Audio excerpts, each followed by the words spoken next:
알렉산더 대왕의 이야기 중에 이런 이야기가 있습니다. 그에 가까운 참모 중에 클레터스라는 사람이 있었는데 그는 알렉산더가 위험에 빠졌을 때 구해준 적이 있었습니다. 그런데 클레터스가 알렉산더에게 불만을 품고 있는 것이 있었는데 그것은 알렉산더의 과도한 정복 야망 때문이었습니다. 그 후에 알렉산더가 페르시아 제국을 정복했을 때 그것을 축하해주기 위해서 알렉산더의 텐트에서 파티가 벌어졌습니다. 그런데 그 파티에서 두 사람의 말다툼이 시작이 되었고 클레터스는 술에 취해서 왕에게 불만을 토로했고 욕을 퍼붓게 되었습니다. 알렉산더는 못 참고 옆에 있던 창으로 그의 가슴을 찔렀고 그의 부하, 그의 가까운 참모 클레터스는 즉사하고 말았습니다. 그로 인해서 알렉산더의 군대가 큰 혼란에 빠지게 되었습니다. 오늘 본문에 나오는 장면이 그와 비슷한 장면입니다. 사울 왕이 자기 부하인 다윗에게 창을 던져 죽이려고 했습니다. 그러나 사울은 다윗을 죽이지 못했죠. 왜냐하면 하나님께서 다윗과 함께 하셨기 때문입니다. 사울은 알렉산더가 자기 참모를 미워한 것보다 훨씬 더 다윗을 미워했는데 이유는 시기심 때문이었습니다. 자, 오늘은 사울이 왜 다윗을 시기했는지 또 그리고 그에 대한 다윗의 태도는 무엇이었는지 살펴보면서 우리에게 주시는 교훈이 무엇인지 알아보도록 하겠습니다. 다윗이 골리앗을 죽이고 이스라엘을 구하자 사울은 다윗을 자기 궁에만 머무르게 했습니다. 다윗은 이제 수군만 탄 것이 아니라 전쟁에 참여해서 적들과 싸우게 되었습니다. 싸우는 족족 다윗은 하나님께 주시는 지혜로 승리하게 되었고요. 그러자 사울은 다윗을 군대 장으로 삼게 되죠. 백성들도 그것을 합당히 여겼고 사울의 신하들도 좋게 여겼습니다. 한 번은 이스라엘 군대가 블레셋과 전투에서 승리하고 돌아올 때 여인들이 길거리에 탁 나와서 사울과 이스라엘 군대를 크게 환영하게 되었습니다. 그때 여인들이 노래 하나 만들어서 불렀는데 이런 노래였습니다. 사울이 죽인 자는 천천히요 다윗은 만만이로다. 사울이 죽인 자는 수천 명이지만 다윗이 죽인 자는 수만 명이라고 노래하고 있습니다. 사람들의 환영을 받던 사울이 그것을 들었습니다. 그 말을 들은 사울의 반응은 어땠을까요? 다윗에게는 만만을 돌리고 내게는 천천을 돌리다니 라고 하며 아주 불쾌했습니다. 오늘 성경에 보니까 심히 노했다라고 말씀하고 있죠. 그리고 성경은 이렇게 말씀합니다. 그날 이후로 사울이 다윗을 주목했더라. 여러분 이것이 무엇입니까? 사울이 다윗에게 했던 태도, 자세 이것이 무엇입니까? 시기입니다. 시기심이에요. 사람은 박수받기를 좋아하고 칭찬받기를 좋아합니다. 그러나 박수와 칭찬이 내게 향하는 것이 아니라 다른 사람에게 향하면 시기와 질투가 생기기 시작하죠. 여인들이 노래를 불렀다고 했는데 여인들은 자기 마음에 있는 그대로 노래를 지어서 부른 겁니다. 승리하고 돌아오는 군사들을 축하하기 위해서 박수 쳐주기 위해서 거리로 나와서 노래했던 것입니다. 군사들은 아마 굉장히 기뻐했을 겁니다. 큰 힘을 더 얻었을 것이고 사기가 더 충만했을 것입니다. 그러나 한 사람은 예외였다는 거죠. 사울의 마음속에는 심한 상처가 되기 시작했습니다. 남들은 다 좋아하는데 사울은 편치가 않았다는 거예요. 그때부터 다윗을 미워하는 마음을 갖기 시작했습니다. 여러분, 인간이 타락해서 남긴 죄성 중에 하나가 바로 시기 질투예요. 한번 마음속에 발동하기 시작하면 가라앉히기가 쉽지 않습니다. 미움으로 발전하게 되고 심하면 위험한 상황까지 갈 수도 있어요. 아주 무서운 거죠. 여인들은 아마도 골리앗을 죽인 다윗을 생각하며 노래를 불렀을 겁니다. 사울은 골리앗이 이스라엘을 위협할 때 아무것도 하지 못했습니다. 오히려 두려워했어요. 그렇지만 다윗은 어렸지만 담대하게 믿음을 가지고 그와 대결해서 승리했습니다. 그런 차이들 사람들이 본 겁니다. 목격한 거죠. 그래서 왕인 사울보다 다윗을 더 인정하고 신뢰했던 것입니다. 그런데 여러분 한번 생각해 보세요. 그렇게 노래 부른 여인들이 잘한 것일까요? 가장 큰 문제는 사울 자신이었지만 여인들에게도 문제가 있었다고 생각합니다. 다윗은 전쟁은 하나님께 속한 것이라고 믿고 하나님의 이름으로 골리앗과 싸웠습니다. 그는 승리했고 하나님의 이름을 높였습니다. 그러나 여인들은 하나님이 아니라 다윗의 이름을 높였다는 거죠. 우리가 잊지 말아야 할 것이 있습니다. 사람을 높이려고 하면 안 됩니다. 칭찬은 필요합니다. 그러나 하나님이 아니라 사람을 높이면 안 된다는 거예요. 사람이 높임의 대상이 되면 안 된다는 거죠. 사람의 우상이 되면 안 된다는 거예요. 누가 어떤 일을 잘하면 그 사람의 능력으로 이루어진 것처럼 말하면 안 된다는 거죠. 만약 여인들이 하나님의 이름을 높였더라면 사울도 다윗을 그렇게 미워하진 않았을 것입니다. 물론 다윗이 계속해서 백성들에게 좋은 영향을 끼쳤기 때문에 언젠가는 다윗을 시기했을 것이지만 여인들이 노골적으로 그렇게 다윗을 높이지는 말았어야 했다는 거죠.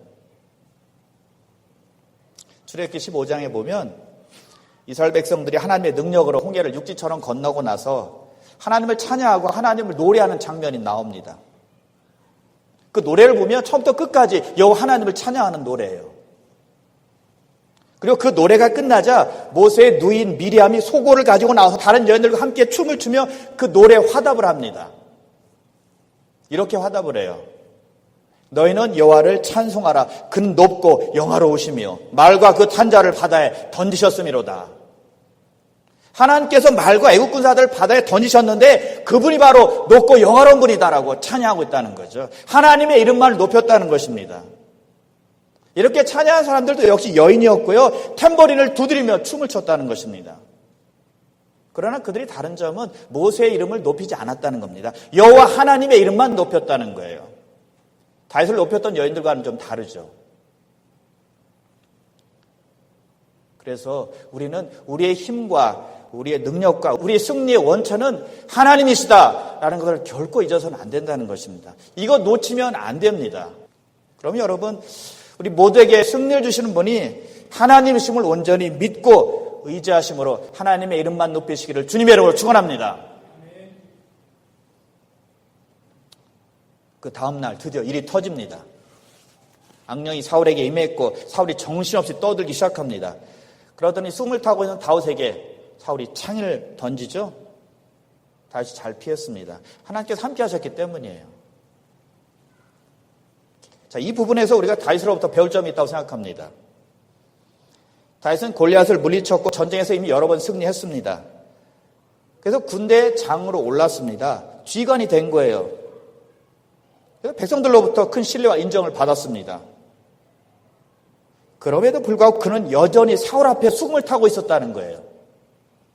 사람들의 칭찬과 높임에도 불구하고 전혀 흔들리지 않고 자기의 할 일을 하고 있다는 겁니다. 참으로 성실하다는 거예요. 백성들이 자기를 이스라엘의 영으로 대접할지라도 자기가 맡은 일을 꾸준히 하고 있었다는 것입니다. 겸손해요. 하나님 앞에서 사는 사람 다이셨다는 거죠. 여러분, 사람들이 나를 높이든 세상에서 내가 어떤 지위에 오르든 내가 할 일은 내가 하고 있었던 일, 내가 하던 일을 꾸준히 하는 것입니다. 나의 할 일을 게을리하지 않은 거예요. 성실하게 감당해야 한다는 것입니다. 세상 일이 아무리 바빠도 나에게 맡겨진 교회 일은 책임감 있게 해야 된다는 거죠. 존 워너메이커라는 분이 있어요. 이분은 변변한 학력도 없었는데 미국 백화점의 창시자이자 유명한 갑부입니다. 나중에는 그의 어떤 판단력, 아이디어, 경영 능력을 인정받아서 최신부 장관까지 올랐습니다. 그는 한국을 비롯해서 세계 곳곳에 YMCA 건물을 지어주었고 무엇보다 어린이를 사랑했습니다. 어린이들을 섬겨 가르치는 일에 힘썼던 분이에요. 훌륭한 쥐락교 교사였습니다. 워너메이커가 최신부 장관으로 추천받았을 때 처음에는 거절했다고 합니다. 이유는 쥐락교 교사 일에 지장을 받을까 봐서였다고 그래요. 쥐는 반드시 쉴 수 있게 해준다는 보장을 받고 그때 장관으로 취임했다고 해요. 그는 매주 기차를 타고 워싱턴에서 교회까지 오가면서 쥐락교 교사로 일했습니다. 워너메이커가 이렇게 말을 했어요. 장관직은 몇 년만 하면 끝나는 부업이고 쥐락교 교사는 제가 평생 동안 해야 되는 본업입니다. 여러분, 멋진 크리스천 아닙니까? 교회 일이 부업이 아니고 본업이래요. 우리가 교회 일을 본업으로 생각한다면 아마 쉬겠다라는 말은 쉽게 하지 못할 겁니다. 여러분, 교회 봉사는 능력 있게 잘하면 좋겠지만 가장 중요한 것은 꾸준하게 성실히 하는 것입니다.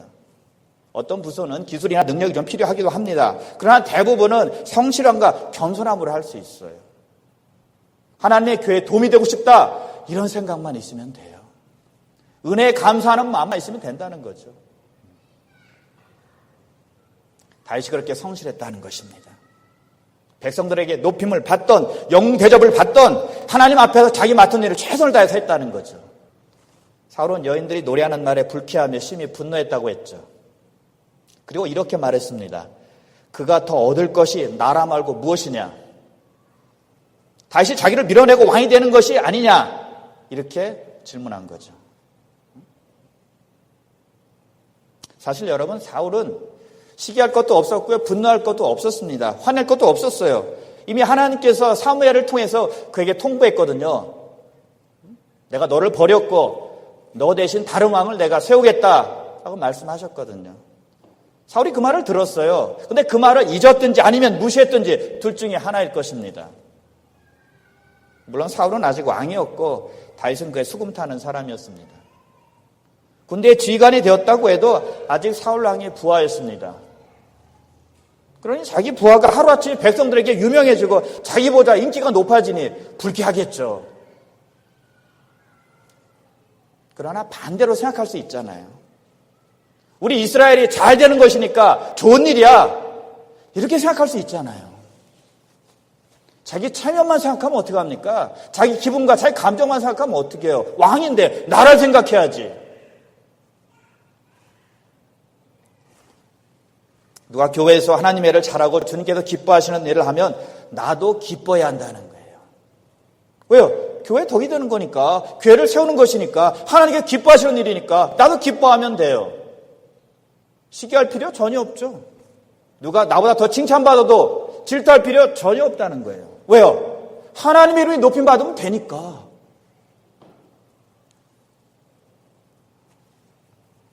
만약 사울이 사람들이 하는 말을 듣고 그래 맞아, 다윗은 용맹한 사람이야, 훌륭한 장군이야, 하나님께서 귀히 그를 사용하실 거야, 이렇게 다윗을 칭찬했더라면 사람들이 사울왕 아마 존경했을 겁니다.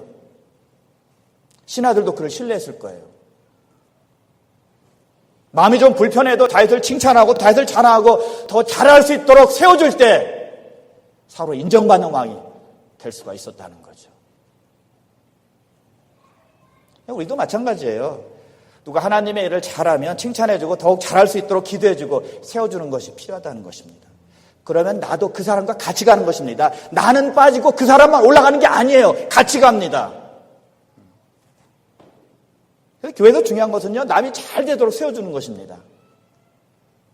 하나님의 나라가 확장되면 그것으로 내가 만족하면 되잖아요. 내가 꼭 돋보여야 될 이유가 무엇이 있습니까?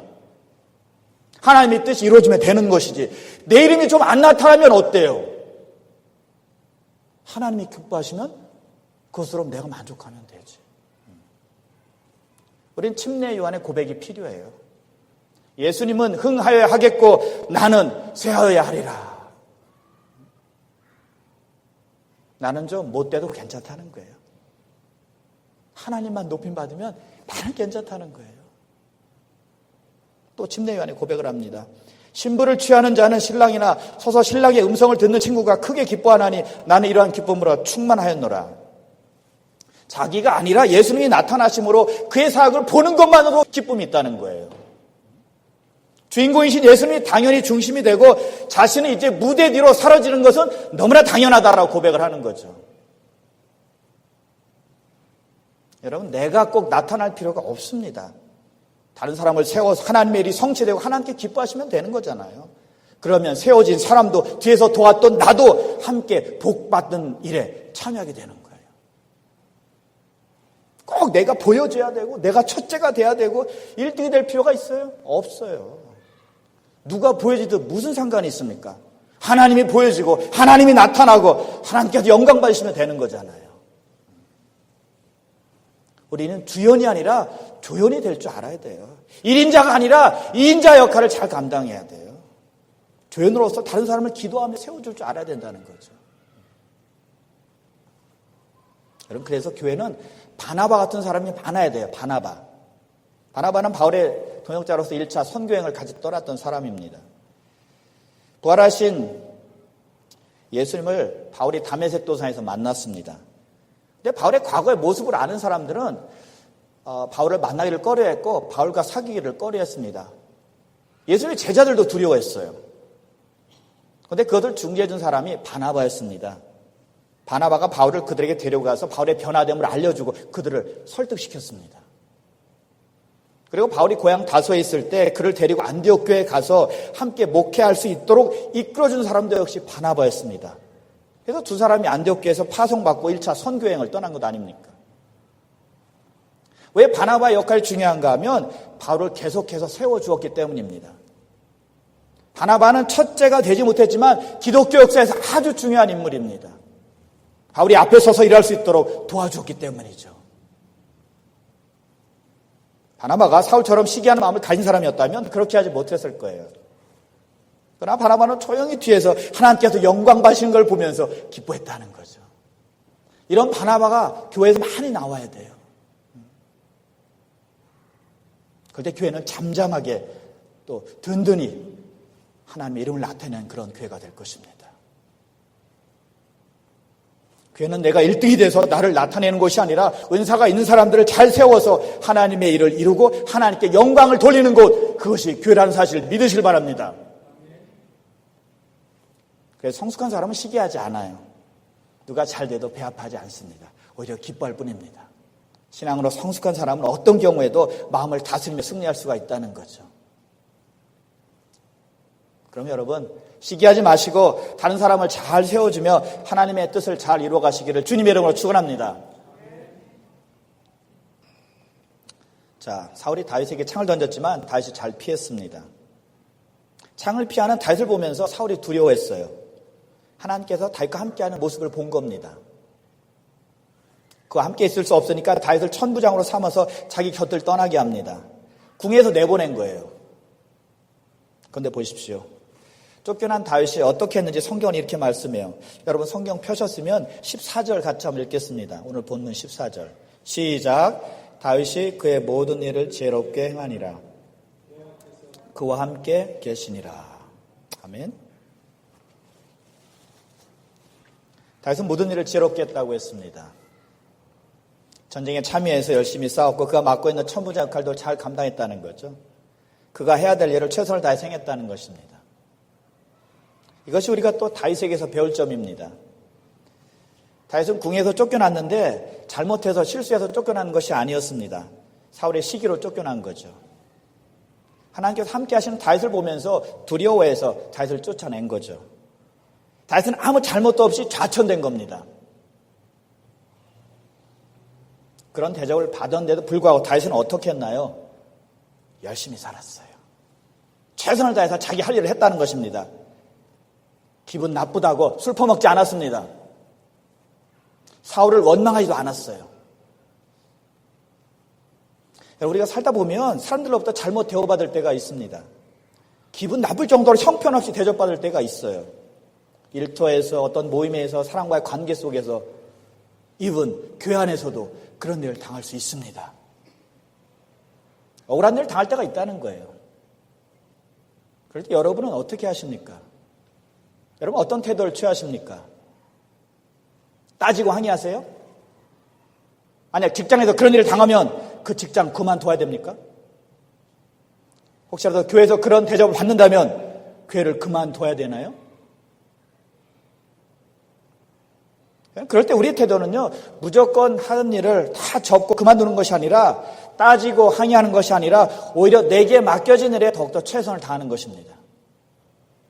게으르지 않고 더욱더 부지런하게 열심히 일하는 거예요. 다윗이 그랬습니다.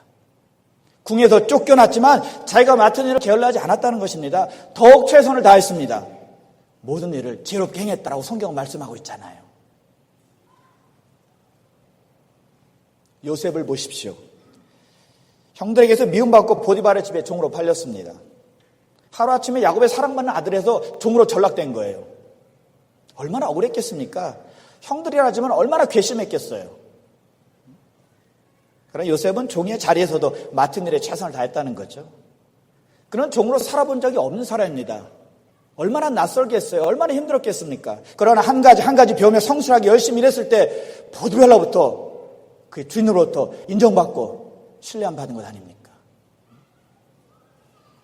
그럼 여러분, 어떤 환경에 떨어진다 할지라도 결코 기분 나빠하지 마세요. 결코 낙심하지 마세요. 그 자리에서 하나님을 생각하며 주의 이름으로 충성하시길 바랍니다. 근데 여러분, 다윗이나 요셉이 그렇게 할 수 있었던 근거가 있었습니다. 여호와께서 그들과 함께 하셨기 때문이에요. 14절 끝에 보십시오. 여호와께서 그와 함께 계시니라. 하나님께서 다윗과 함께 하셨다는 거죠. 요셉도 보디발의 집에서 그가 형통할 때 꼭 붙는 수식어가 있습니다. 여호와께서 요셉과 함께 하시니라. 그러므로 우리에게 중요한 것은 어떤 환경이나 위치나 자리가 아닙니다. 하나님께서 함께 하시느냐, 그것이 중요합니다. 다윗은 사울로부터 멀리 떨어져서 왕의 궁전을 떠나서 낮은 자리로 옮기게 되었습니다. 한나라 왕의 임재에서 멀어진 겁니다. 그러나 하나님의 임재에서 멀어진 것이 아니었다는 거예요. 영적으로 강등된 것이 아니었다는 거죠. 이것이 중요합니다. 그래서 여러분, 위치가 중요한 것이 아니라, 환경이 중요한 것이 아니라 하나님의 임재가 있느냐, 그것이 가장 중요합니다. 아무리 낮은 위치로 내려가고 환경이 안 좋다 할지라도 하나님께서 함께 하시면 그 사람은 문제가 없습니다. 그러나 아무리 환경이 좋고 높은 위치에 있더라도 하나님의 임재가 없는 사람이라면 문제가 아주 큰 사람이죠. 요셉은 악한 보디발의 아내로 인해서 감옥에 들어갔지만 그 감옥에서도 하나님께서 여전히 요셉과 함께 하셨다라고 성경은 말씀합니다. 어떤 처지에 있든지 요셉은 하나님 의지하고 하나님을 신뢰했다는 거예요. 그래서 하나님께서 그와 함께 하셨다라고 말씀하고 있는 거죠. 다윗은 어디에 있든지 어디로 가든지 있는 곳에도 하나님을 믿고 신뢰했기 때문에 지혜롭게 행했고 하나님이 함께 하심을 경험할 수가 있었다는 거죠. 그런 거 사랑하는 성도 여러분, 현재 환경 너무 탓하지 마시고요. 하나님 사랑하고 의지하시기를 주님의 이름으로 축원합니다.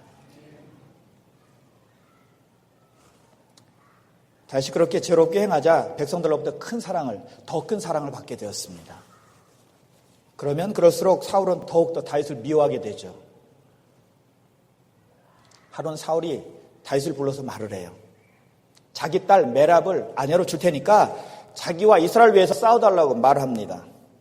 그렇게 말한 이유가 있어요. 전쟁터에서 블레셋 사람들의 손에 죽기를 바라고 그렇게 말한 거예요. 얼마나 악합니까? 다윗은 겸손하게 왕의 제안을 거절합니다. 사울은 자기 딸 메랍을 다른 사람에게 주게 되죠. 근데 사울의 딸이 또 있었는데 이름이 미갈입니다. 그가 다윗을 무척 사랑했어요. 사울이 그것을 알고는 미갈을 다윗에게 주고자 했습니다. 신하들을 시켜서 다윗의 마음을 떠봤는데 다윗이 말하기를 자기같이 미천하고 가난한 사람이 어떻게 왕의 사위가 될 수 있겠습니까? 하면서 정중히 다시 한번 거절합니다. 그러자 사울은 다윗의 마음을 좀 돌리기 위해서 아이디어를 많이 생각해냈는데 한 가지 이런 제안이 떠올랐습니다. 그냥 자기 딸 미갈을 다윗에게 줄 수 없고 원수나라 블레셋 사람의 표피 100개를 가져오면 미갈을 아내로 주겠다라고 합니다. 그러면 다윗도 공짜로 미갈을 얻는 것이 아니니까 그만한 대가를 지불하는 것이 되니까 마음이 돌아설 것이다라고 생각을 했던 거죠. 사실 사울의 속마음은 그렇게 해서 다윗을 전쟁터로 보내서 블레셋 군사들에게 죽게 하려는 것이었습니다. 그래서 다윗이 그 말을 옳게 여기고 부하들과 함께 가서 블레셋 사람 200명을 죽이고 그들의 표피를 베어가지고 왔습니다. 사울이 원하는 대로 되지 않는 거죠. 그러나 약속을 했기 때문에 딸 미갈을 다윗에게 아내로 줍니다. 이제 사울과 다윗은 장인과 사위의 관계가 되었어요. 장인과 사위. 자, 그런데 오늘 본문 29절에 보세요. 성경은 이렇게 말씀합니다. 그렇게 가까운 사이가 됐는데도 이렇게 말씀해요. 29절 다 같이요. 시작. 사울이 다윗을 더욱 두려워하여 평생에 다윗의 대적이 되니라. 사울은 다윗을 더욱더 두려워했고요. 평생에 다윗의 대적이 되었다고 말씀합니다. 점점 더 다윗을 미워했다는 겁니다. 어떡합니까 이 사울. 여러분, 사울은 가장 좋은 사람 옆에 있는데도 불구하고 원수로 생각했습니다. 다윗은 자신을 가장 잘 도와줄 수 있는 사람이었습니다. 그런데 미워했어요. 이렇게 안타까운 일이 어디 있습니까? 그렇게 좋은 사람을 원수로 생각하고 미워하고 죽이려고 했다는 거예요. 여러분 주위에는 어떤 사람이 있습니까? 어떤 사람들과 친하십니까? 그냥 여러분들에게 듣기 좋은 말만 해주는 사람 옆에 두고 싶으십니까? 믿음의 사람, 영적인 사람이 있어야 돼요. 그것이 축복입니다. 하나님 안에서 신앙으로 바른 말 해줄 수 있는 사람, 그런 사람을 옆에 좀 두셔야 돼요.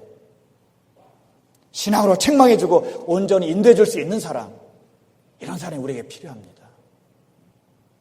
사울에게 그런 사람이 다윗이었지만 다윗을 거절했습니다. 미워하고 죽이려고 했죠. 여러분 주위에 여러분보다 영적으로 뛰어나고 인격이 있고 사람들에게 더 신뢰받는 사람이 있다면 시기하지 마시고 그런 사람을 옆에 두어야 합니다. 내가 듣기 싫어도 바른 말 해줄 줄 아는 성도가 옆에 있어야 돼요. 그래야 내가 살 수 있습니다. 그래야 내가 깨어서 바로 살 수 있죠. 그저 그냥 세상적으로만 통하는 사람이 아니라 영적으로 통하는 친구가 있어야 돼요. 그리고 내가 그런 사람이 될 수 있도록 나를 쳐서 계속 복종시켜야 되고요. 기도해야 되고요.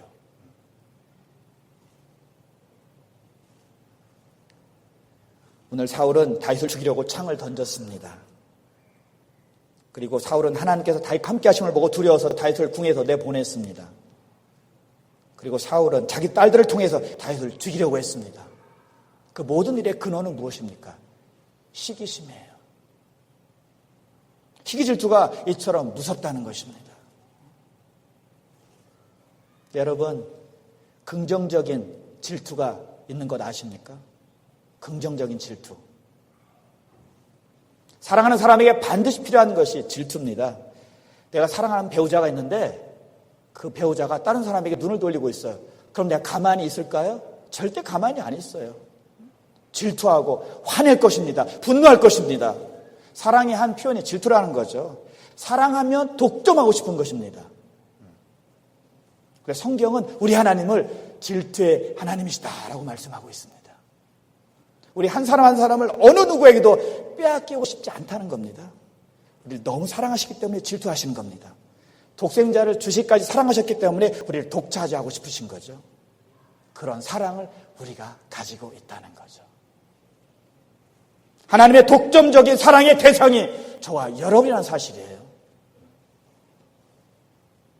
다른 사람이 나보다 더 잘나고 나보다 더 많이 가졌고 나보다 더 좋은 환경에 있는 것 때문에 샘내고 시기하고 질투하지 마시기 바랍니다. 그것 때문에 너무 낙심하지 마세요. 오히려 하나님의 사랑의 질투를 받고 있다는 사실 때문에 감사하시고 기뻐하는 여러분 다 되시길 바랍니다. 그것이 중요하잖아요. 그러면 사랑하는 성도 여러분, 어떤 환경에 처해지든지 간에 다윗처럼 하나님을 사랑하고 하나님을 신뢰하고 의지하는 여러분 다 되셔서 하나님의 임재하심과 하나님의 함께하심을 늘 경험하는 여러분 되시기를 주님의 이름으로 축원합니다.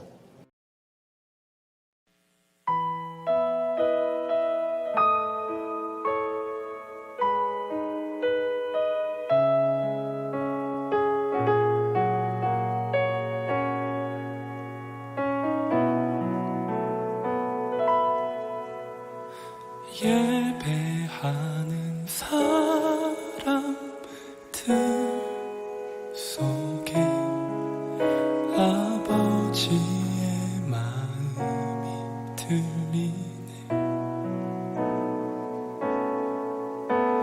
사랑하는 나의 자녀들에게 나눠주라고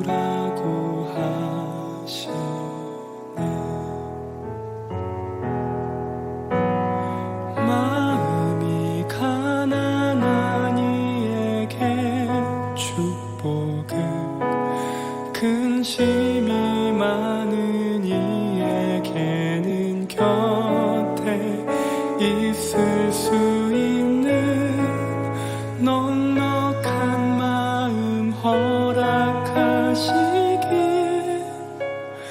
우리는 기도합니다.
찬양합시다. 마음이 가난한 이에게 축복을